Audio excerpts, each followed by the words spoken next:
কুয়েট 24-25 খুব সহজ একটা প্রশ্ন। আমরা একাডেমিকে এসব করছি। 200 মিলিগ্রাম কার্বন ডাই অক্সাইড থেকে যদি 10⁻21টি অণু অপসারণ করা হয়, তাহলে কত গ্রাম অণু অবশিষ্ট থাকবে? আসলে গ্রাম অণু তেমন স্পেশাল কোনো কথা না।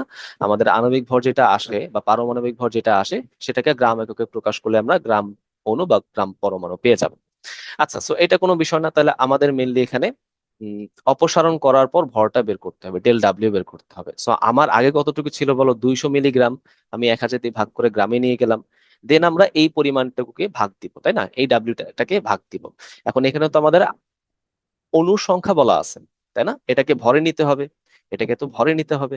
এখন সেই ভরে আমরা কিভাবে নিতে পারি বলো তো? আমরা তো হচ্ছে মোল সংখ্যার ফর্মুলা জানতাম, W/M which is equal to N/Na। এটা একদম মনে রাখতে হবে, বুঝছো? মুখস্থ রাখতে হবে। তো এখান থেকে এনটা আমরা আহ কি পাচ্ছি বলো তো? আচ্ছা, এন তো দেওয়াই আছে, তাহলে এখান থেকে আমাদের ডাব্লিউটা বের করতে হবে। তাহলে আমরা আসলে ডাব্লিউটা কি পাই বলো? ডাব্লিউটা আসবে হচ্ছে N/M / Na।